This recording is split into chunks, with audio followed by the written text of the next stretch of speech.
I don't know why, for some reason, I feel like it's been a hot minute since we talked about Love Island, which low key, it's probably only been about 10 days, okay? It really hasn't been that long, but I do feel like on my timeline, I feel like the Love Island drama is kind of dying down. I'm like low key sitting over here, like, I got to keep it with you guys. I understand how a lot of people, whenever they get out of like a reality show, or say for example, a new upcoming, artist who put out one hit song, like I understand why people do some things that they do to keep the momentum hot. Do you know what I mean?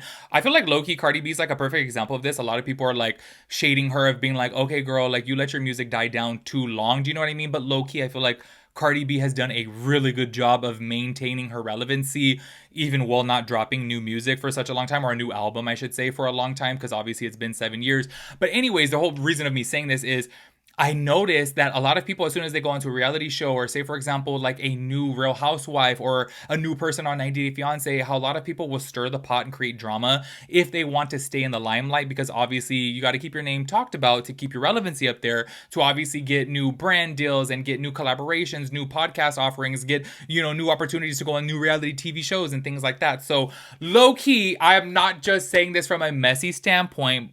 I'm saying not just from a messy standpoint, but also still messy, okay?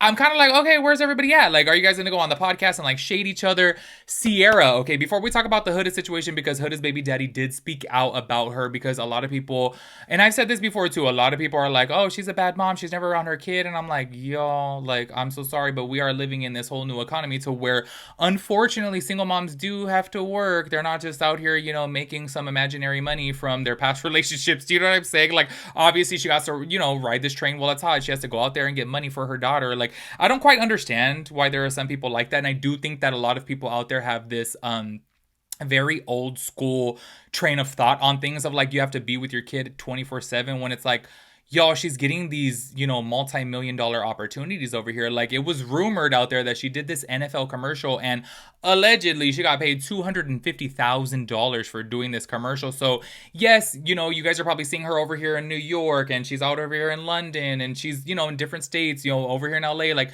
she's flying back around. But I'm like, y'all, how many working business moms are out there who, for their job, they have to, be by coastal, or they have to fly to different states? You know what I'm saying? So I don't view this any differently. And this is where I'm like, okay, people are clearly just bashing her just to bash her, because I'm like, okay, like, y'all, she's out there making her money, which I'm just kind of like, okay, go get your money, girl. Because I gotta keep it real with you guys. If I was in that boat, if I was on a hit reality TV show, I'ma ride that damn train while it's hot and try to come up on as many opportunities as I can, as many brand deals as I can, and as many, let's just say like podcast offerings or interview opportunities, whatever the case may be, as I can. Do you know what I mean? Like, that's obviously the smart thing to do, because say, for example, if you go onto a reality show, and how many people have we seen out there go on reality shows that don't go on the podcast, who don't go on talk show host or talk shows and like, do an interview or whatever the hell, they obviously lose their relevancy, and then nobody ends up really caring about them, and then they're not going to get an offer to become, a new cast member on this show or whatever the case is. Do you know what I'm saying? Obviously, you got to ride this while it's hot. Anyways, before we get into that, okay, which obviously we already did, but there's more to talk about that, because her baby daddy's speaking out too. I want to go to talk about Cierra for a couple different things, okay? There's quite a few reasons that I want to talk about Cierra, because she did this little interview. I don't even know, like, from where it was from. Okay, I'm assuming it's from YouTube, but y'all know I get all my damn clips from TikTok, okay? And low key, you guys are going to see, because there's a couple different things that I want to talk about, that she was actually talking about Nick and Alandria, which, oh my gosh, y'all. I feel like because everybody has become so damn hateful towards people of a difference of opinion, like, especially when it comes down to the Love Island universe, clearly we have seen that, damn, these fans versus these fans, people get so damn ugly, that I feel like she is taking this, like, oh, let me not say anything type of road. And I'm like, y'all, that is not fun. I feel like when you go onto a damn interview and someone asks you a shady question, answer the damn shady question, okay? Like, whatever your honest opinion is, be honest about it. And I just feel like she's just over here being, Anyways, I do want to say this, though. She did speak out about Elon. If you guys do not know, Elon, okay, by the way, the whole reason why I even want to talk about this is mainly because a lot of people were saying on TikTok, okay, and I'm not the one that is spreading this out there, but I'm just curious if you guys had saw it, that this guy Elon was out here making content with Zach, and I guess apparently a lot of people were like thinking that they were together in a relationship, and I gotta say, okay, I do gotta keep it real that I'm just kind of like, okay, low key, I could get what they're saying, okay, because I'm like, oh, I could totally see bi vibes coming from Elon. Like, he totally does seem that type. He's like a super pretty boy, but then also, too, like, he is like really, really close with this guy, Zach, and a lot of people are like, oh my gosh, like, they have this bromance going, and I'm like, low key. I'm like, why do they seem so cute together? Like, low key, I'm all watching their like little TikToks, and I was like, oh, I get why everyone's saying like, oh my gosh, are you guys in a relationship? Because they totally do seem like they would totally be together. And I was like, oh my gosh, why do they kind of look cute together? Anyways, I completely forgot that I guess apparently she was talking to Elon for a little bit while she was in the villa. So I guess, this question had popped up about how Elon treats her, and I guess she had said that Elon was actually the very first person to text her after she was going through her whole, kick out of the house and her cancellation online. Because if you guys don't recall, she did say the C word, and they ended up kicking her off the show. So I guess Elon actually reached out and was basically like hitting her up for, like moral support and whatnot. So I was like, oh, that's very sweet of him. So I do want to go to play this clip to where she is talking about him, because low key, I even forgot that they were like talking in the house. You know what I'm saying? Check this out. Have you talked to Elon since coming out of the villa? Oh, such a sweet boy. We have chatted a little bit. He actually was one of the first people to reach out to me when I left the villa, which meant a lot to me because I feel like in that time I felt a little bit isolated, and he was just there to check in on me and let me know that, he knows me as a person and he would be there to support me in any way that I needed him to. He actually just sent me a text yesterday. Funny that you ask. He said one of my videos popped up on his For You page and that he enjoyed it and that I'm killing it and to keep my head up and keep going. And I just really love and respect that about him, because he could have gone a whole different direction, especially because we didn't end up together. He could hate me, he has every right, but he is just such a nice, amazing guy, and I love keeping up with him and seeing all the good things he's doing in the world, and I really think he deserves nothing but the best, so we love him. There y'all saw from right there, she is saying he is very sweet, which by the way, I do have to say, like, seeing him on the show, seeing him on the reunion, seeing him after, I was like, oh my gosh, like, I wish he was more of a popular character, because he seems like a very nice guy, okay? Like, obviously, yes, I know everything that you see on TV is not reality, and everything that you see on TikTok is not reality. I totally get that, but I don't know why, for some reason, I just get these, like, pure, genuine, like, Labrador Retriever vibes from him. Like, he definitely just seems like a puppy. You know what I mean? He just seems super, super sweet and super kind. So I'm like, oh, I would like to see him more on TV. Like, it would be really cool if he was, like, casted on one of the spin-offs of Love Island, just because he seems really pure and genuine, and I feel like that is really rare these days, because y'all know a lot of these guys out there are dogs, okay?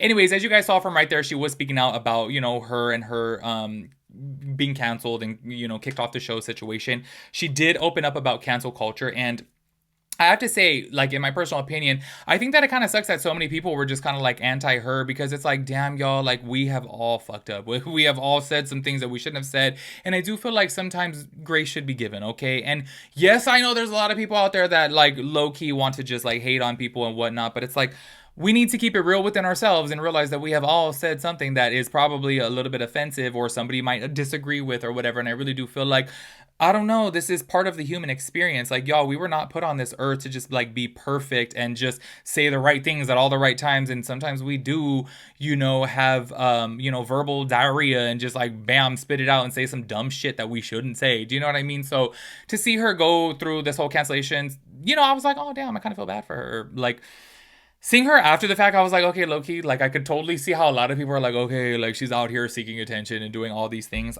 I get all that, okay? But I just feel like during this whole situation, I'm just kind of like, oh, like, damn, like, we all... Maybe I'm just a little bit too real, okay? Because I really do feel like there is just so many damn people up on the internet that just really think that they're, perfect little angels who have never said anything offensive or said anything derogatory, and it's like... Bitch, keep it real. Let's go ahead and keep it real. Anyways, she did open up about cancel culture, and I don't know. I kind of agree with her. Check it out. I think cancel culture is too harsh. I do. I think there's a difference between holding someone accountable and just wanting their life to be over. I think the best part about the human experience is being able to make mistakes and grow from them and have people around you that can help you grow from those situations. So the idea that you can just like cancel or erase someone from society, from relationships, from success, I don't think that's anyone else's decision to make. So I do think that when people do bad things, behavior should be corrected, but everyone deserves a chance to grow. And a lot of people should give them that chance. Where I'm saying that I agree with her is I really do believe it, okay? There is a difference between cancel culture and trying to like literally viciously come after people, which obviously, if you guys do not recall, like people were threatening to call ICE on her family and stuff like that. And it was just way too crazy, to be quite honest with you guys. I was like, whoa, like we have totally lost it over here in America, okay? That we're threatening to call ICE on somebody just because she said something completely out of ignorance, okay? By the way, context is key. If you guys didn't see the whole entire situation to where she said the C word, she wasn't saying it towards a person, she was saying it towards herself. Like, it was, in the context of which she was using it, it was pure ignorance. Do you know what I'm saying? It's like, okay, to sit here and call her a racist and try to do all these things to her, I was like, whoa, this is a bit much. Do you know what I'm saying? So I do agree with her when she's specifically saying over there is a difference between cancel culture and holding somebody accountable. I truly believe when you hold somebody accountable, you obviously call them out, okay, and you give them the opportunity to apologize and grow from it. In my personal opinion, I firmly believe, I don't even give a shit about a damn apology. I don't ever care to hear an apology. I would rather have a person's change of character. That to me is the perfect apology. Do you know what I'm saying? Like, if you said something that's offensive that you shouldn't be saying, if you hadn't said it for years, you know what I mean? Obviously, you've already changed. Do you know what I mean? And obviously, that is the perfect form of an apology, okay? And I really do feel like when she got out there, she was pure, genuine, and she, held herself accountable. Do you know what I mean? It just sucks that there's obviously so many people that have labeled her as a racist and, have got out there and done and said some real ugly things, y'all. Like, I'm just kind of like, I don't know. I just really do feel like people need to have a little bit more grace, okay? Anyways, y'all, let's go to get into the messy, okay? Because she was asked questions about Nick and Alandria, okay? She was asked on there if she felt that Nick and Alandria's relationship was authentic, okay? And this seems to be an ongoing topic over here because a lot of people are like, no, it does seem a little bit fake, which I gotta keep it real with you guys, okay? It does seem that way to me. Y'all already know my thoughts and opinions on that, okay? I really do think that they are like low-key kind of like besties. I don't know if they have a pure love connection. I do think that they saw that America loved them together because, I don't know, me personally, I like Nick, I like Alandria. I really do feel like their personalities really could mesh, but I don't know. For some reason, I just don't see this like pure love connection. Maybe because it's developing, okay? Because maybe it is something that's like one of those, love stories that take time, as to where with some people you could just see the chemistry like right off the bat. Do you know what I mean? With them, I don't know why for some reason I get friendship vibes. Like, I really don't see that, romance and that like lust towards one another. Do you know what I mean? I almost view it as in like maybe they saw like, oh damn, America loved us together, so let's go ahead and ride this train, which, hey, no shame in the game. I already said I would do the same damn thing. Okay, y'all can call me fake. I don't give a shit. But if I was put in their situation, yes, low-key, I'd be like, hey, like, if we're besties and we truly get along like that, we, love each other, but it's not like we're in love with each other and we don't like romantically see each other that way, like, hey, ride the train, okay? I'm just keeping it real. So obviously people were asked, that question. And also I'm going to play it back to back, okay? Because I know I'm talking way too much in this damn video. That she was asked if she had thought that, like, Nick was going to leave the villa with her. And she was saying that she didn't expect him to, but the thought did cross her mind. And honestly, I got to keep it real with you guys. I was like, oh, I didn't even think about that. Like, that fool was like, okay, deuces, bye. And that's how you know clearly he wasn't like looking for a real love connection. Do you know what I mean? Because obviously he closed things off. They were the first relationship to close off. And honestly, I thought that they really, were gonna work on a relationship. And as soon as she got kicked off, he was like, deuces. And I'm like, wait, low key, I was thinking about it and I was like, if I had a genuine connection with somebody and they got kicked off the show, I would want to leave too, because I'd be like, oh no, I don't want them to leave without me. Do you know what I'm saying? So I'm just saying, okay, call me messy, but maybe this does show that, like, low-key, he did have a different motive, okay? Which, by the way, no shame in the game, I get it, but maybe it's just showing that he, was like, okay, let me go ahead and take this opportunity. I don't know, check out these clips right here. I think Nick and Alandria's relationship outside the villa is authentic. I don't think it matters what I think, to be honest. You expect Nick to leave with you. I didn't expect him to leave with me. I'd be lying if I said the thought didn't cross my mind, just because when I left, like, where we had left things, I thought it was in a strong enough place for him to consider it, but I never would have expected that from him. And I think the cards fall how they're supposed to, and I'm glad that he made his decision because it seems like he's thriving. And yeah, I gotta keep it real with you guys. I low-key would have loved for her to be messy and answer the question, okay? Like, for her to sit there and, oh, my opinion doesn't matter. Girl, stop it up. She's obviously afraid to get all the hate, which it really does suck that we live in a society to where if she would have answered the question authentically and said, yeah, low-key, I do think that it is kind of fake, people would have bashed her and dragged her. And I'm like, y'all, oh my gosh. It just sucks that people are like that because at the end of the day, everybody has their thoughts and opinions, okay? Anyways, let's go ahead and get into this Huda situation because I got to keep it real with you guys. I love that Huda's baby daddy is getting out there and defending her. Like, low-key, I was like, y'all, I have seen countless exes, baby daddies, former husbands. Like, I've seen countless people throw so much damn shade at their ex-partners. And I was like, wait, like, this is actually really cool for this man to get up out there, because so many people on the internet are like, oh, she's a bad mom, which I'm sitting over here like, I don't know, maybe it's just me, and I have personally known several moms out there who have to travel for work, that I'm sitting over here like she's traveling for work, like that doesn't mean that she's just like abandoning her daughter. It's kind of like if she goes on a 3-day work trip, it's like, okay, she's gonna go back and see her daughter for 4 days. They obviously have a 50-50 co-parenting relationship, so it's just kind of like, what's the difference? Do you know what I mean? The way I view it, okay, this is my brain. Say, for example, if they have a 50-50 relationship and she has her daughter for 4 days out of the week, and the dad has 3 days out of the week, the daughter is away from her for 3 days out of the week. Do you know what I mean? So if she goes on a work trip during those 3 days that she doesn't have her daughter, what's the difference? Like, sometimes I just really think people are just like really reaching for shit to like just complain about. And I'm just like, okay, y'all, you guys are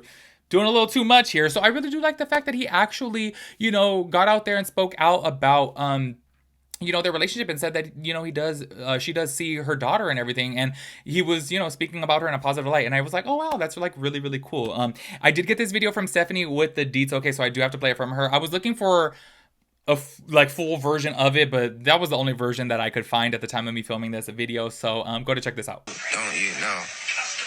Does she see her daughter a lot? Yes, we co-parent. Where did you guys get the idea that she doesn't see her daughter?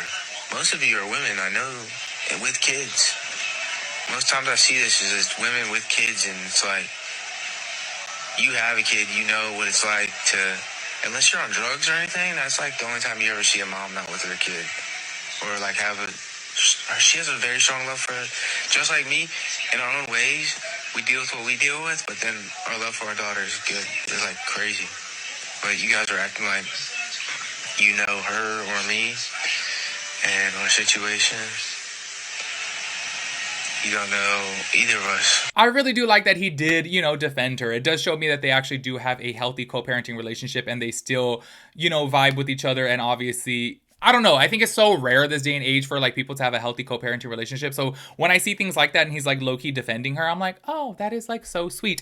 I do want to go to play one last clip, okay, because speaking about Huda, Amaya did come out and say too that every time that she is on FaceTime with Huda, that she is with her daughter, or if she's with Huda, that she's always FaceTiming her daughter. Do you know what I mean? So I think that it's just unfortunate that people have to speak out about this, because obviously so many people, and I'm talking tens of thousands, if not hundreds of thousands of people are on TikTok saying that she's a bad mom, and I'm sitting over here like, oh my gosh, she's a working mom, like she's over here getting her bag, you know what I'm saying? I do feel like at the end of the day, like if you don't like Huda, that's totally fine. Do you know what I mean? Like obviously I've had my thoughts and opinions about Huda. I'm like, low-key, she does give me a little bit narcissistic vibes, and I do think that she has lied about a couple things, okay, just keeping it real. But you could have those opinions without saying, oh, she's a bad mom, and oh my gosh, she's a horrible mom. It's like, oh my gosh, oh, she's a working mom, and she's out there getting her bag. Like, let's go ahead and get it together here. Do you know what I'm saying? Like, I just feel like so many people sometimes when they don't like a person, they just want to bash every aspect of them. And I'm like, hi, people have lost it. Anyways, check out this clip right here. Whenever me and Huda is on FaceTime, which is like all the time, her baby girl's always in the back. And she's like, hi. I'm like, hi, baby girl. So I met Huda's daughter like through the phone. In person, not yet, but very soon. And I cannot wait to finally meet that gorgeous princess. We were talking on the phone. Huda literally went to go get her nails done with her baby girl. And her baby girl was showing me her pink nails. I'm like, you see? Pink nails, so freaking cute. I love them. Yeah, I really do like Amaya. You know what, in my personal opinion, only because, look, I could see how Huda's life could be entertaining. Yes, I have said before, I could see her, lying about some things. Like, I'm sorry, when that whole situation came down to, like, kicking Benji out, I was like, y'all, I'm so sorry. I don't give a shit what anybody says. It is my opinion that she was like, oh, I don't want these fools in here. And she talked to her man, and her man said, hey, get these fools up out of here. That's just my opinion. Okay, I'm sticking by that. I don't care what. But I could see how she's, like, entertaining. And I'm like, low-key, I do want to see more.